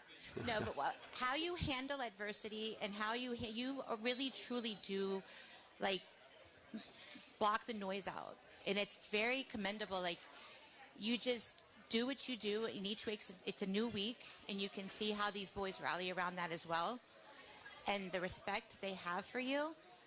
And when you guys do have your backs against the wall, instead of doing a lot of talking, you guys do it on the field.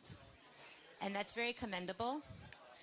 And like I said, I give you much credit to you blocking it all out and Appreciate still that. producing and getting us that win, because that win was beautiful. It was a lot of fun, wasn't it? And keep the beard. Your wife was right.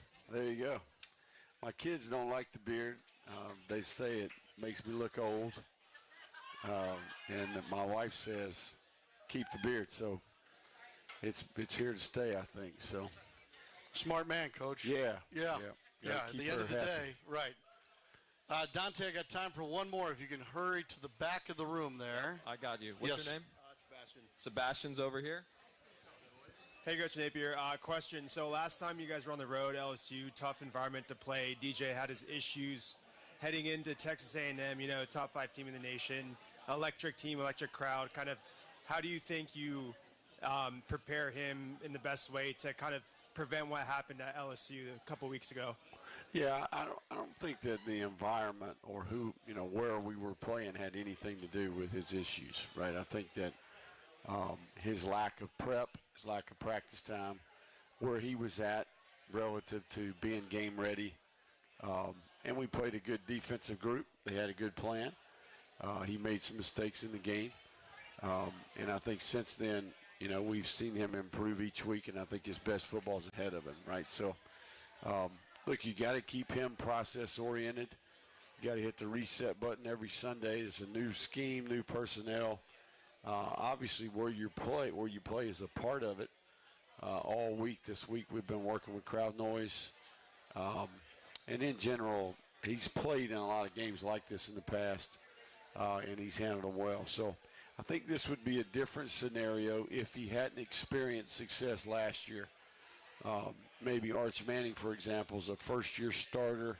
It's the first time that he's been in these types of situations. DJ's played at a high level.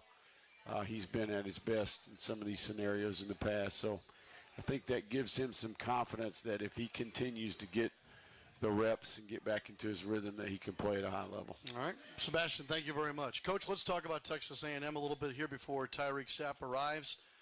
Marcel Reed and the Aggies are 5-0, and they're ranked 5th in the country. I mentioned right before you got into the building here, I felt it was deservedly so that they were ranked 5th in the country. What are you preparing for in the Aggies this weekend? Well, I think that they're a well-rounded group. I think that they've done a nice job on offense surrounding the quarterback with some weapons, right? So Reuben Owens is back to go with Le'Veon Moss. And then you have the 2 portal receivers who can absolutely fly, right? Conception is outstanding. The young man from Mississippi State is a big-time player as well. And the tight ends are blue-collar. They're big, they're physical, and then they've got a veteran offensive line. You pair that with a coach's son, a veteran quarterback who can take off running, and then offensively they can create some problems for you. So I do think defensively Mike Elko is the head coach. He's an outstanding defensive coach. He's got track record, pedigree, whether it's Notre Dame, A&M, Duke, but now he's back at A&M. He's been a good coach for a long time. 2 interior defensive linemen that are 2 of the better players in our league. And then I think the veteran group on the 2nd and 3rd level. But this is just another defense in the SEC. So it's a good group. And much like last week, we got to be ready to go. Coach, on several occasions this year, you're playing football chess against guys who have been with you on your staff, that kind of a thing. We'll do it again this weekend with Jay Bateman leading that A&M defense. What's that like for you? Does it get your juices flowing a little bit as you as an offensive guy, a play caller? And how do you handle going up against somebody who may know you better than, say, another team that was not with you at some point? Yeah, no, Jay's a really good coach. He coached our linebackers here, and he is the coordinator. He leads that group. It's Mike's defense, though, and I think that schematically it's the blueprint that Mike has run for so long. Now, Jay has put his fingerprints on it, you know, in terms of the front variables and some of the rotations and coverage. But it's going to be a lot of fun, man. These are like answered prayers to get to play in these football games right here. So at Kyle Field in College Station at night with a lot on the line, this is what you do it for. No doubt. I mean, sometimes I wonder what kind of prayers you're offering up in these situations. But I see where you're going with this. Back to Marcel Reed just for a moment. He kind of had like a light bulb game against the Gators last year. How different is he from what we saw here in the Swamp and where he is now, now that he has, again, not even a full season worth of starts under his belt? Yeah, I just think he's more experienced. I think he understands how to manage the game. He knows he's got a good defensive team. And then he knows that just play point guard and distribute the ball. He's got great players around him. And he uses his legs to his advantage. You know, he makes a lot of unannounced plays, off-schedule plays. That's when he's at his best. Coach, is he doing that in response to something, or is he daring defenses to put him in that situation? Well, I think he's taking care of the ball. You know, as he goes through his progressions, he's not risking the ball, and then he knows he can activate those legs when he needs them. And I think he's got a defensive coach that's in his ear on a consistent basis that can be a good thing. Okay.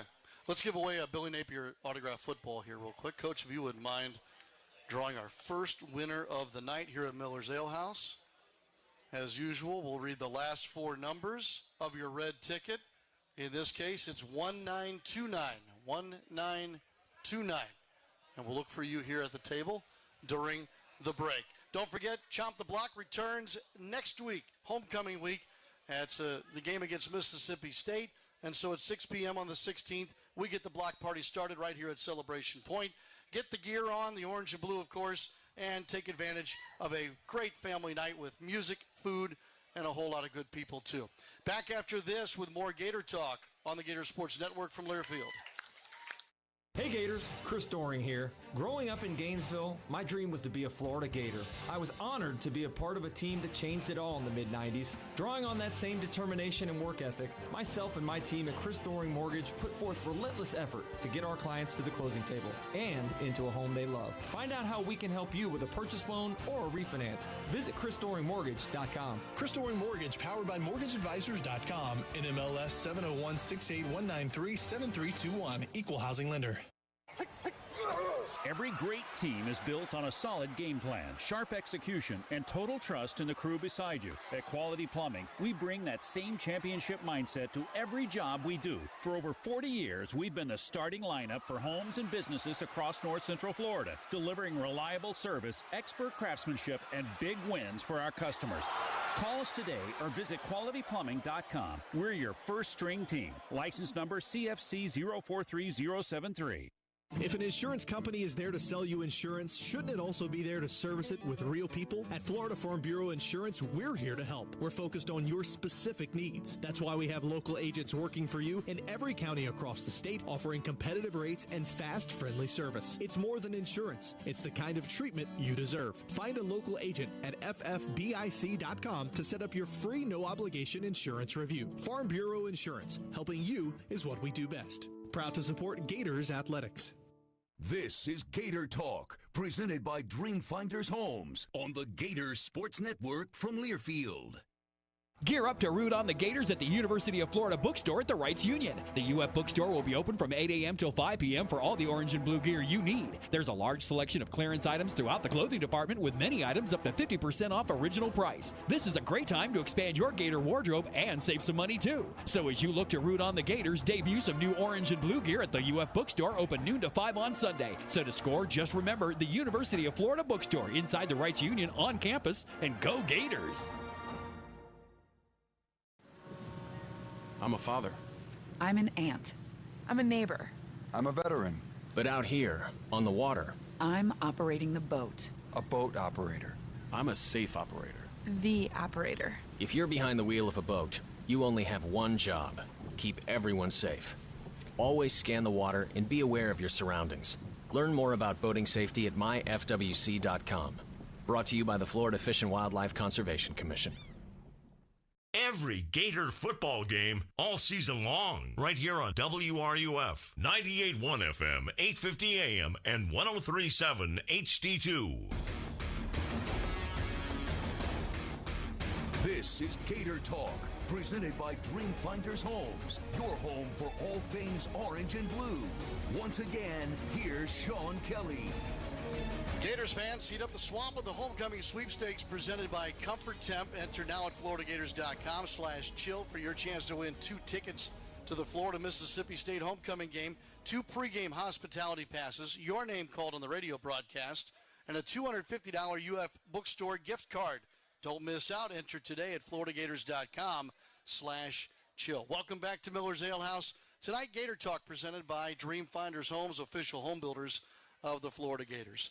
Coach, Thursday practice means that the captains for the game are announced, different captains for each week, and then at the end of the year, we've talked about this, they decide on the captains for the season. Coach, your choices this week, who are they, and why were they selected? So we went with Bryce Thornton, Damian George, and DJ Lagway. Nice. And what qualified them, not just qualified them, what put them in a position to be the captains to represent the team this week? Yeah, I think typically we're looking at veteran players. We're working our way through the team, and we're watching them closely. You know, we're observing their attitude, their words, where they're at relative to how they're affecting the team, how they've been preparing and playing. Bryce has done an incredible job for us this offseason and this year as a leader. He's a smart player. He's a very versatile player, and he's got leadership traits. He's got great energy. He mentors the young players, and he's got a lot of moxie about him. So he's been around. He's been in our program, and he's starting, and he's done a fantastic job. Damian George is actually from Texas, so going back home to the Houston area. And then he's played really well here as of late. I thought he played exceptional Saturday. We ran a lot of gap plays to the left where he was the puller, and I thought he was outstanding in the game. And he's had a good attitude. I thought he did a nice job in the open date. And then obviously DJ going back home, and just the example that he set with how to handle himself as a pro, how to deal with the adversity, how to stay focused on the task at hand and be consumed with improvement. And then obviously going back home. So I think for him, pretty special opportunity to go back and be near his hometown, and a lot of people will be there. This will be a special one for him. No doubt. So Willis, Texas, where DJ is from, population 7,000 and change, is about 75 minutes from College Station. You just go up Highway 6. Now, there's not a whole lot to look at on Highway 6, but eventually you get to Willis. But you get the idea. Like the whole town. Remember, we talk about this in small town America. Somebody please turn out the lights on Friday night if there's a road game because everybody's leaving town. Yep. It's going to feel like that down Highway 6 to come see DJ play.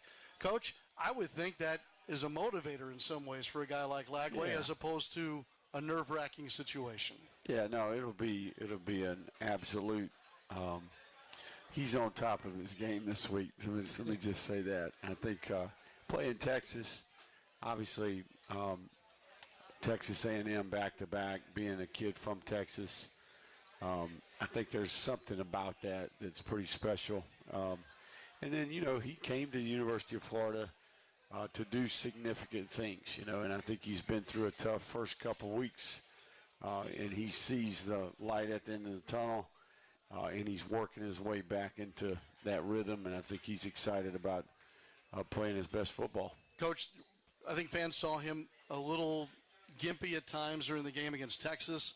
I thought you said on Monday should not be a problem for him at practice this week. Yeah. Did he have a clean practice all week? Yeah, no, he's been fine. Yeah, he's good. He's had no issues at all. Obviously, continued to get treatment throughout the week, but he's had a full week. Last thing is this, Coach. Our fans are very smart. It is an SEC game. There are injury reports during these weeks where we see an SEC opponent. I don't want to go into specifics, but, Coach, there are some areas that will provide opportunity for others to step up? Who might some of those guys be that get a chance to shine and help their team on Saturday? Well, Caden Daniels will be one. I mean, I think he's a guy who we all trust and has had a great tenure here. He's been very productive when he's been put into games, and obviously he'll be the second back going into tomorrow night or Saturday night. I do think Amir Jackson's going to play more in the game. He's a young, talented tight end. And then, you get into there, who's the third corner, who's the next safety off the board. Those are the areas where we'd have some opportunity. But, yeah, Amir and KD would be the two to watch closely. All right, good to showcase some depth then on Saturday night, perhaps. Coach, let's get the Texas two-step done. Back-to-back weeks. Let's go, baby. All right, head coach Billy Napier, everybody. Appreciate him coming. He's off to finish up his prep as the team will set to travel tomorrow afternoon. Gators fans, your ultimate Florida Gators shopping experience awaits at Alumni Hall. Shop the best of officially licensed Gator gear from Nike, Champion, Peter Millar, New Era, Yeti, and more. Spend $150, you'll receive $10 in hall cash for your next shop apparel for the family, hats, accessories, all of it's there. Your tailgate gear needs met at Alumni Hall, online or on their app. Alumni Hall, where Gators fans shop. We'll take a break. We'll give away a couple more things here, and we'll head down the stretch of this Gator Talk prior to the Texas A&M game. This is the Gator Sports Network from Learfield. Hey Gators, when you bring Hellman's creamy buffalo chicken dip to the watch party, you can be a couch coach, cheer too loud, or worse, bring a friend who knows nothing about football. How do they get the yellow line to move on the field? Because when you do dip with Hellman's, you can do no wrong. That's a Hail Mayo. Hellman's, the official mayonnaise of Florida Athletics. Bring out the best. At ViStar Credit Union, we go the extra mile to bring University of Florida fans better banking. Open a ViStar Plus checking account and unlock up to $570 in annual savings. Enjoy perks like getting paid up to 2 days early with direct deposit, identity and phone protection, and so much more. All for just $5.99 a month. To learn more, visit one of ViStar's local branches or visit ViStarCU.org. ViStar Credit Union, proud partner of the Florida Gators. Go Gators! Gator fans, this is Coach Billy Napier. Dreamfinders Homes is the official home builder of the Florida Gators. They continue building quality new homes from Jacksonville to Orlando to Tampa. Headquartered in Florida, Dreamfinders Homes focuses on beautifully styled, quality built new homes in the most desirable areas across the state and at the best value. Visit dreamfindershomes.com for all the available inventory and great interest rate incentives. Go Gators! This is Gator Talk, presented by Dreamfinders Homes on the Gator Sports Network from Learfield. Hi, this is Dr. Art Mowry of Exceptional Dentistry. Listen to what our clients have to say about their experience at Exceptional Dentistry. I came expecting to find a good dentist place, and I found, I tell people, I feel like I found a family. You know, I just love them. I love them. He crowned my front teeth, and then on the top I have implants, and on the bottom I have a plate that will someday get put in the trash so that I can get implants down there too. It's worth the drive to me. I drive from Keystone, and it takes about 40-45 minutes, and I wouldn't go anyplace else. I've never been to a dentist where I felt like I like a family. This is Dr. Kim Mowry, and if you think you have dental problems that are too big to overcome, we're here for you. Please visit us at exceptionaldentistry.com. That's exceptionaldentistry.com.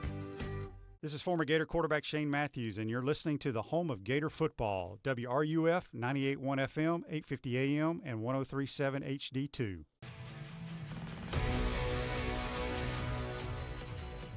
Live from Miller's Ale House in Celebration Point, you're listening to Gator Talk, presented by Dreamfinders Homes. Once again, here's Sean Kelly. Gators fans, make your game day even more memorable with exclusive collectible cups from Simple Modern, the official drinkware partner of the Gators. For each home game this season, Simple Modern has created a unique limited edition design available only at the Swamp Find them at select concession stands inside Ben Hill Griffin Stadium and collect all 6 throughout the season. If you want to see the design for the game and learn more, you can go online to floridagators.com/Stadium Cup. That's floridagators.com/Stadium Cup. I told you earlier, with this upcoming games cup, looks like this is my favorite so far. It is white this time with the old school interlocking UF helmet that the Gators will wear for the Mississippi State game. Again, available only at the stadium. And, of course, we have one to give away tonight from the last game, if I'm not mistaken, the USF game, as a matter of fact. So it's a part of the collection, obviously. Steve Egan, may I have a ticket? We'll give that simple, modern, insulated souvenir limited edition cup right now to 1948. 1948. Show yourself, and we will deliver. We call it Cup Dash. Well, you showed yourself all right, but not the winning ticket. Tyreek Sapp, by the way, hung up a little bit tonight. Off to the right, we got our winner, Steve Egan. I'm happy to field some questions. If you have questions about this week's game, what we just saw against Texas, or whatever else is on your mind. All right, we got one question over here from DJ. Okay, DJ. Hi. Hi, Sean. Thanks for having me. I just had a question about gamesmanship and things that go on at the game besides the focal point. It seemed like during the game this last weekend when DJ kind of came up a little bit and looked like he might be hurt, and bringing up, Tyrell and warming him up and doing those things, it seemed like there was a little bit of gamesmanship there where kind of keep them guessing, are we going to put in the second, or, just maybe talk a little bit about gamesmanship and how that is viewed sideline to sideline. Okay. I did do a little investigating about that whole sequence. I think Tate Casey was very good on our broadcast, is kind of keeping us up to speed on that. I will say this. There was no gamesmanship involved there. Legitimate evaluation of DJ and unknown what his ability would be to continue, and that was going through different stages. And as soon as that becomes even a question mark, you got to get Tramel Jones up and throwing. So I don't think in any way there was gamesmanship there. I'm not saying that there aren't moments that you're describing. I'm just saying that specific one was not the case. And so credit DJ, too, by the way. I think there were some words to the effect of, I'm going back in. And so Lagway did that and was able to continue and obviously finish the game. Tyreek Sapp has made it. Yes, sir. Hello, sorry, my friend. Nice, man. I know Coach was hung up, too. There's a lot going on. There's a lot going on, yes. man. I told everybody earlier that usually I kind of have an idea of how this is going to go when we have a player guest. You, my friend, always surprise me yes, sir. I'm glad. with our conversations. I'm glad. Anytime I'm around the facility, Tyreek finds me, but that's the kind of gentleman he is. Yes, sir. He's mature now as a fifth-year senior out of Fort Lauderdale. Am I okay to label you as mature now, Tyreek? Yes, sir. Yes, sir. Most definitely mature. I'd like to be sure that I'm calling you the right thing, as you are 6'2", 274 pounds, and play on the edge here for the Gators defense. Yes, sir. 6 sacks, 7 tackles for loss for his group this past Saturday. Tyreek, what got into you guys that was outstanding? Man, we were just excited to get back to work. We had the bye week, and then obviously we had that game before the bye week. That was kind of devastating. And then we went into the bye week. We were just motivated, and we were just ready to go. And then obviously the week came after the open date, and we were just ready to get back to it and go out on Saturday and show people what we really could do. Like we showed like spurts, and we flashed, and we showed people that we can. But we just had to go out there and do it this past Saturday. And we got the result that we wanted, and it was just because of the work that we did during the weekend. We worked hard, and we chipped at it. We chopped wood all week, and then obviously on Saturday we just showed up and performed, do what we do. Angry, embarrassed? What's the emotion that you guys felt? That you felt like you had to show who you really were? Angry, embarrassed, almost like we just not just proving it to everybody else, but just proving it to ourselves, honestly, that we can do it. Like, obviously, you always feel like, everybody else says this, they say this about you, they say that, but it's more so about proving it to ourselves and proving it to us that we can do it. All right. We can. We're going to get Tyreek Sapp's thoughts on who he's up against this weekend when we come back. Our final break is here, and we're going to get it from a guy that will have his hand in the grass at Kyle Field come Saturday night. Back after this on the Gator Sports Network from Learfield. My husband, Steve, was diagnosed with prostate cancer. They only gave him months to live. That was years ago. Now, he's out there, under the tree. Nature photography is his thing. And apparently, so is catching poison ivy. Oof, so itchy. UF Health. Human progress has no finish line. Hey Gator Nation, this is Vicki Brown-Worski, Director of Gators and Pal Herd. As the Bank of Doing and official sponsor of Florida Athletics, Wells Fargo is supporting our student athletes on and off the field with interactive financial health curriculum and empowerment resources. Wells Fargo has a game plan for the full student athlete experience from their first semester on campus through graduation. Learn more about what Wells Fargo is doing to put people and communities first by visiting wellsfargo.com/impact.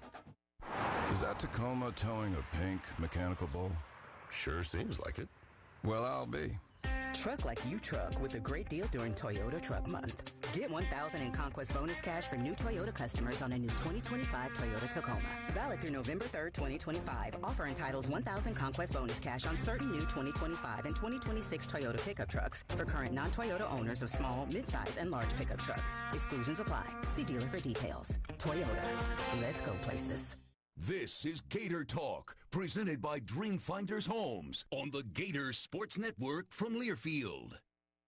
Hey, Joe, what are you and Mary doing for the Gators game? Want to come by my place and watch it? No offense, Mick, but your place is more humid than Ben Hill Griffin Stadium, and that place is nicknamed The Swamp. Why don't you guys come over to our place instead? We'll have some snacks, hamburgers, hot dogs, cold drinks, and cold air. That sounds good, Joe. I don't know who to call about the AC. There are so many companies out there. How do you know who to call? That's easy, Mick. Call the company we always call. Charles Berg Enterprises. When your home comfort is on the line, trust the name Gainesville has counted on since 1967. Charles Berg Enterprises. Charles Berg Enterprises is still family owned and still guided by the values Charles Berg believed in. Integrity, reliability, and exceptional customer care. And they use the best equipment on the market. Train. It's hard to stop a train. So if you don't want your home feeling like the swamp and you don't want to get swamped with high electric bills, call Charles Berg Enterprises today and experience comfort you can count on. Visit CharlesBergEnterprises.com or call now to schedule your next service. Charles Berg. Charles Berg. Charles Berg. Every Gator football game all season long, right here on WRUF 98.1 FM, 850 AM, and 103.7 HD2. It's Thursday night, and you're tuned in to Gator Talk, presented by Dreamfinders Homes. Once again, here's Sean Kelly. Visiting with Gators defensive stopper Tyreek Sapp here tonight. Sapp, by the way, led the Gators in tackles with 6 this last week against Texas.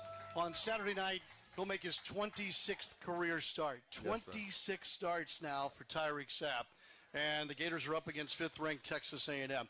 Tyreek, what are you guys up against with regard to the Aggies offense? What have you all been preparing for the most this week? Obviously a high-powered offense with a great O-line, a good big SEC O-line, and obviously a quarterback with some experience who can sling the ball around. And obviously he has some legs on him. He can run, so obviously we played that into a factor into the game plan of making sure we limit him with his legs and kind of make him throw the ball and play quarterback action. Play quarterback. What's the last part again? Make him play quarterback. Make him sit in the pocket, play quarterback, limit him on his legs, and keep him from breaking the pocket and kind of try to contain him.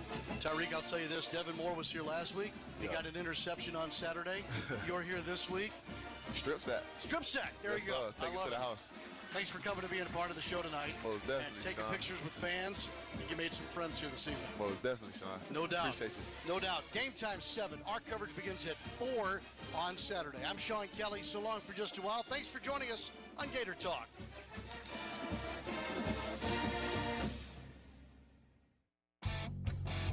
You've been listening to Gator Talk, presented by Dreamfinders Homes, building throughout Florida, official home builder of the Gators. Tonight's show has also been brought to you by UF Health. At UF Health, we believe human progress has no finish line. Visit humanprogress.ufhealth.org to learn more. Meldon Law, official injury and accident law firm sponsor of the Florida Gators. We won't back down. Hellman's Real Mayonnaise. Do dip with Hellman's and do no wrong. And by Wells Fargo, official retail bank of the Florida Gators. The preceding has been a Learfield presentation of the Gator Sports Network. Can you imagine rising for work before the crack of dawn? Tending to hundreds of acres of land before dusk? Well, that's what happens on more than 44,000 Florida farms every day. Florida's farmers work hard to grow nutritious food for you and your family. And you can help support them by enjoying delicious Fresh from Florida produce. Look for the sunny Fresh from Florida logo where you shop or visit freshfromflorida.com to learn more. Spurrier's Gridiron Grill is a special type of place for Gator fans and fans of great food, which is why we made every day special. Join us on Martini Tuesdays for half off our handcrafted martinis and wine Wednesdays, where you can enjoy a bottle of wine for 50% off. On Old Fashioned Thursdays, indulge in our selection of 8 classic old-fashioned cocktails. And of course, don't forget Sunday brunch. And now you can look special in some of our great merchandise. Available at the restaurant or online at Spurriers.com. Spurrier's Gridiron Grill, the hottest restaurant in Florida in the heart of Gator Nation. Your home for Gators football. WRUF Gainesville, W251CG Gainesville, WRUF FM HD2, and on the WRUF radio app. Westwood One, your home for Thursday night.